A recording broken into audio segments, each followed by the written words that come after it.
दिन पहले एक डिजिटल अरेस्ट का केस रजिस्टर हुआ था, जिसमें 57 लाख रुपए की डिजिटल अरेस्ट का फ्रॉड उनके साथ हुआ था।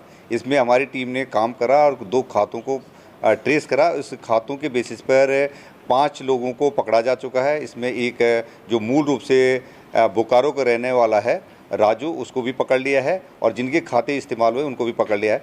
इसी बातचीत में ये बात सामने आई है कि सीएसएफ के एक कर्मचारी दाऊद अंसारी हैं, जिसकी राउरकेला में पोस्टिंग है, वो भी इसमें इन्वॉल्व है, जिसके संबंध में मेरे सीएसएफ हेडक्वार्टर से बात हुई है और उसको भी जल्दी से पूछताछ के लिए हमारी टीम लेने जा रही है। उसे भी पूछताछ होगी। इनका नेटवर्क जो है 5 राज्यों में फैला हुआ था और इसके साथ साथ इंटरनेशनल कनेक्शन भी मिला है।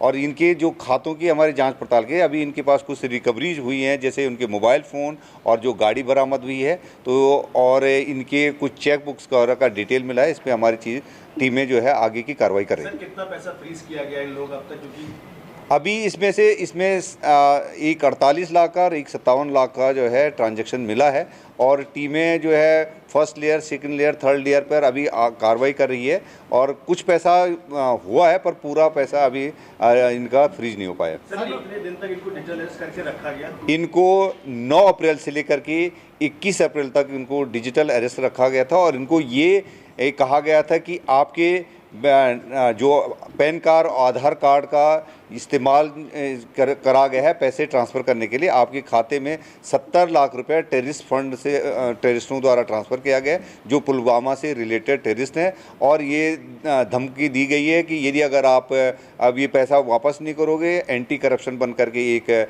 सेटअप बना रखा था और ये कहा गया है कि आपके बेटे जो स्विट्ज़रलैंड में है और जो बेटा मुंबई में है, उनके खिलाफ भी कार्रवाई की जाएगी। आपके बेटे का पासपोर्ट और सारे जब्त हो जाएगा और उनको जेल हो जाएगी।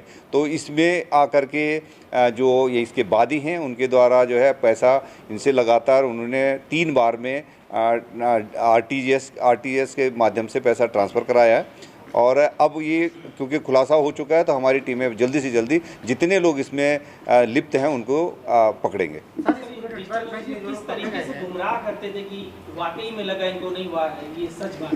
ये जो डिजिटल अरेस्ट का जो सीन क्रिएट करा गया था और जिसका लिंक जो है बाहर है, जिसकी स्टूडियो बना हुआ है, उसमें दिखाया गया था कि एक पुलिस स्टेशन है, उसमें यूनिफॉर्म वाले लोग हैं, वेपन भी उनके पास हैं और ये दिखाया गया है कि वो एंटी करप्शन में और पुलिस से जुड़े हुए लोग हैं। तो इनको धोखा दे करके और लगातार इनकी मॉनिटरिंग करते रहे। इनके मोबाइल में एक ऐप डाल करके और इनकी मूवमेंट, हर मूवमेंट का इनको उनकी जानकारी लाइव मिल रही थी और इनको ये भी बता दिया गया था कि आप और किसी से अपना नंबर शेयर नहीं करोगे, अपनी इन्फॉर्मेशन शेयर नहीं करोगे, अपने घर में किसी को आने नहीं दोगे। इवन उनकी जो डोमेस्टिक हेल्प होती है उसके लिए भी मनाही कर दिया था, उसको भी आने मत दो। तो सारी एक्टिविटीज़ पर इनकी रोक लगा दी थी और जो इनको कहा जा रहा था ये उसी हिसाब से काम कर रहे थे। सर, दाऊद का नाम आ रहा है मुख्य आरोपी में, जो कि सीआईएसएफ का एक जवान है कह सकते हैं। क्या लगता है इस पैसे का इस्तेमाल कहाँ किया जा रहा था? कहीं एंटी सोशल एक्टिविटीज में तो नहीं किया जा रहा था? अब ये जांच का विषय है। सिपाही का नाम आया है और उनसे जब उससे भी पूछताछ होगी, उसका भी आगे किससे लिंक है, वो कैसे इस गैंग से जुड़ा है और कितनी घटनाओं में सम्मिलित रहा है, तो जांच पड़ताल के बाद ही आगे बताने की स्थिति में होंगे। पकड़े गए जो लोग हैं साथ में जो सीआईएसएफ का जवान है, उसकी भूमिका क्या है पूरे नेटवर्क में?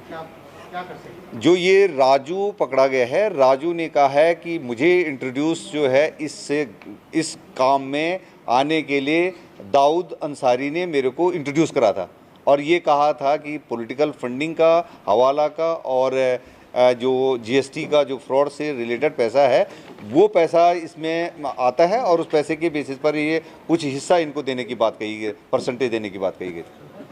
ठीक है। ठीक है।